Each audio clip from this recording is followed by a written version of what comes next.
On the good side naman guys, ito naman pagdating sa kaperahan, marami kayong option guys, no?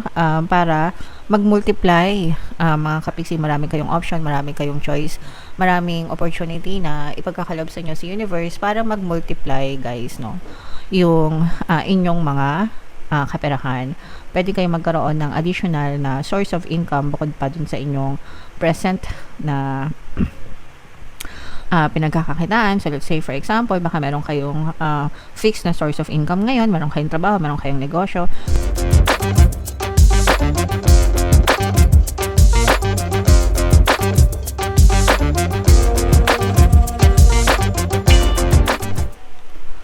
Hello guys, hello Virgo, welcome back to Pinay Pixie Tarot. Ang pamagat ng episode natin for tonight is mid-month kapalaran para ngayong September 16 to 30 para sa Virgo, Sun, Moon, Rising Sign, and Venus. So, yung ating, by the way guys, yung ating 2026 kapalaran, pick a card, naka-upload na. So, kung hindi nyo pa napapanood, panoorin nyo na guys.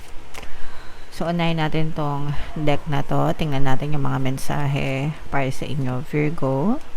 Wow. So, ito magandang mensahe ito guys. Kasi ibig sabihin nito, tapos na yung bagyo or patapos na yung bagyo, patapos na yung mga problema, no? Na na-experience nyo kung kayo ay nagdanas ng mga problema, challenges, pagsubok, bagyo sa buhay nyo, or kung binagyo kayo, yung iba sa inyo literal na pwedeng binagyo, yung iba naman figuratively na binagyo.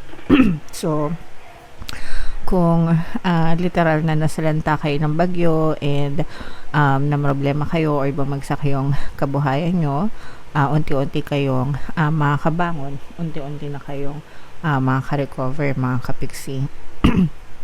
Ganun din kung nagdanas naman kayo ng mga problema or pagsubok sa buhay nyo, it's either tapos na or patapos na yung mga problema na yon, and ang susunod naman is unti-unti na ulit kayong makakabangon guys, okay? So, again, i-mind nyo na tong recovery, pagbangon, mga kapiksi, it's a positive energy for you. Another message, Virgo, ito naman guys, this is abundance, pero may block, no? Ibig sabihin, may abundance na nakapalibot sa inyo, kasaganaan, pagpapala, pero maaring may balakid ka dun sa mga abundance na yun. And usually guys, yung mga balakid, yan yung mga negative thoughts and emotions nyo, no? And paulit-ulit ako dyan hanggang sa maintindihan nyo. So, you have to clear yourself of those negative energies. Ang number one na balakid sa kaperahan or sa pagpapala guys is reklamo.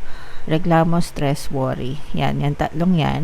Kapag palagi kayong may ganyang energy, reklamo, stress, worry, reklamo, stress, worry, reklamo, stress, worry, paulit-ulit lang yan. Lalo nyong binablock yung blessing sa buhay nyo. So, para mawala yon, kailangan nyo mag-shift into gratitude, no? Pagpapasalamat. Always look for things to be grateful for every single day, mga kapiksi. Hanggang sa masanay kayo na palagi nagpapasalamat, hanggang sa masanay kayo na hindi na kayo nagre-reklamo kasi nagpapasalamat na kayo. Okay? Kapag nasa ganun na kayong state, mararamdaman mo na gumagaan na yung energy mo, and unti-unti gumagaan na rin yung pasok ng blessings sa buhay nyo. Okay? Alright. And another message for you, Virgo. Patience, mga kapiksi. Ibig sabihin nito guys, habaan nyo pa yung pasensya nyo dito sa mga blessings na to guys. Huwag kayo masyadong mainip, maatat.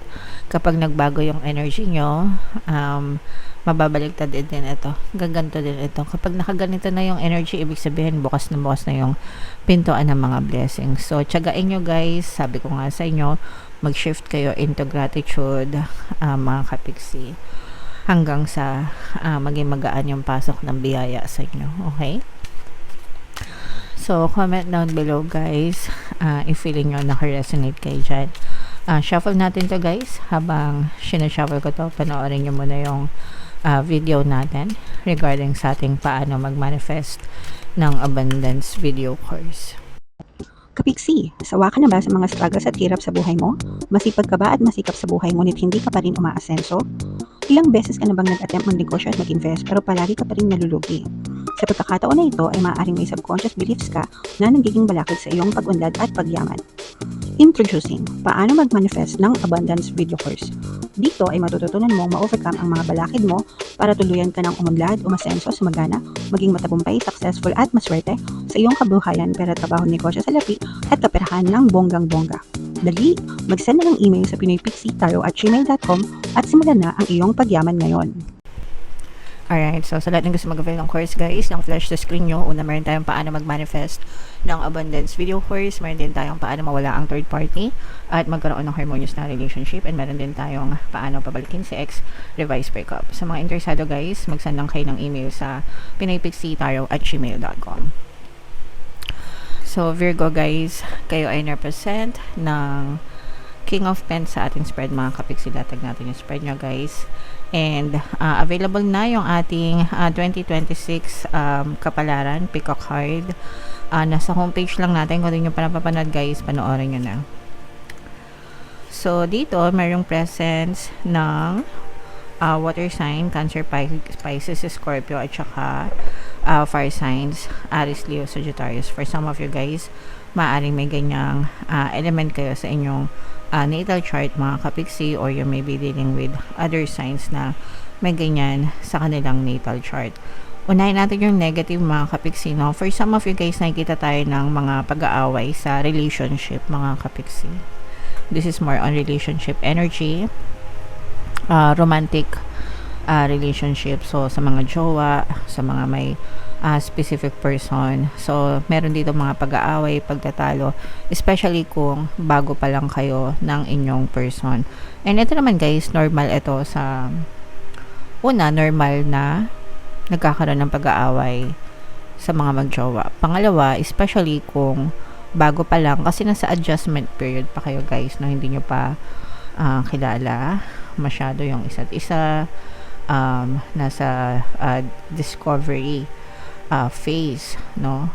Yung iba sa inyo mga kapiksi. So ibig sabihin sinusubukan nyo pang kilalanin, and minsan may mga triggers, no? May mga naninibago, ganyan. So yeah, yun yung mga dahilan kung ba't nag-aaway kayo mga kapiksi. More on adjustment period.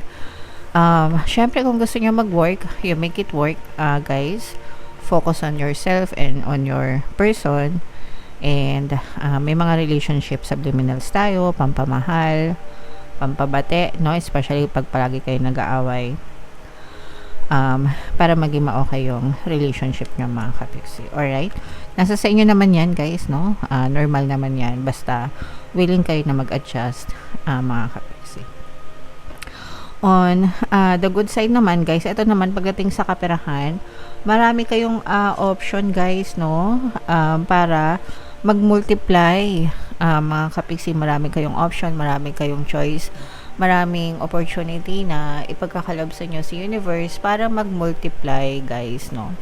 Yung inyong mga kaperahan. Pwede kayong magkaroon ng additional na source of income bukod pa dun sa inyong present na pinagkakakitaan. So let's say for example, baka meron kayong fixed na source of income ngayon, meron kayong trabaho, meron kayong negosyo, pero bukod doon guys, magkakaroon pa kayo ng extra, no? Ng extra na mapagkukunan, and maaari itong makadagdag para lalo pang lumago, mag-multiply nga. Sabi ko nga sa inyo, mag-multiply yung inyong kaperahan mga kapiksi. So maging open-minded lang talaga tayo guys, no? Kahit na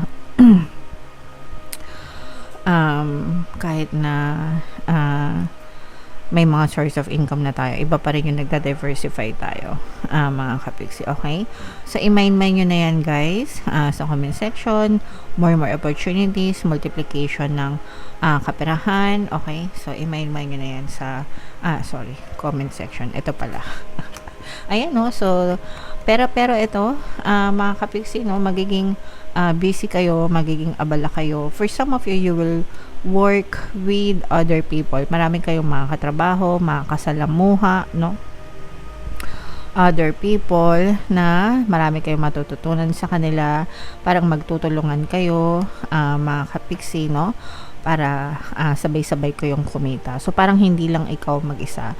Meron kang maaaring makatulong para sabay-sabay kayong kumita or sabay-sabay na lumago yung inyong kabuhayan. Pwedeng sa family din ito, mga kapiksi, no? Na kung meron kayong pamilya,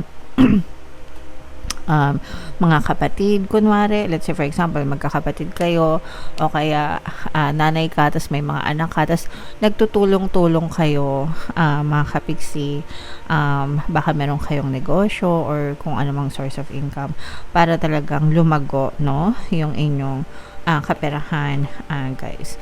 And yung sinabi nga natin sa inyo kanina na maaaring matapos or magtapos, no, yung inyong mga problema, yung mga bagyo sa buhay nyo, mga kapiksi, malalampasan nyo na rin ito and somehow makakapagpahinga na rin kayo and makakapagsimula kayo ng panibagong chapter sa inyong buhay, guys. And yung sinabi ko sa inyo kanina na may mga blessings pero may mga blocks, diba? So, labas ko lang ulit. So, walang duda, guys, na meron talaga mga blessings na dadating sa inyo kasi nga may mga money opportunities, no? So, mag-focus lang talaga kayo, guys. Imbis na magreklamo kayo, mag-focus kayo sa gratitude, pagpapasalamat hanggang sa tuluyang ma-shift yung energy nyo and pumasok ng maganda or dumalay na maganda itong mga blessings sa buhay nyo, Virgo. Okay? Alright. So, i-mind-mind nyo na to, guys, itong mga multiplication ng pera, itong mga tulong-tulong, mga kapiksi, itong malalampasan yung mga problema, no? I-mind-mind nyo na sa comment section and comment down below, guys, if naka-resonate kayo. And yung ating 2026 kapalaran, guys, ito yung video, panoorin nyo na. Ito naman yung ating success stories ng paano mag-manifest ng abundance video course. Click here to subscribe, guys. Thank you for liking, sharing, and subscribing. See you next time. I love you all. Have a nice day. Bye-bye.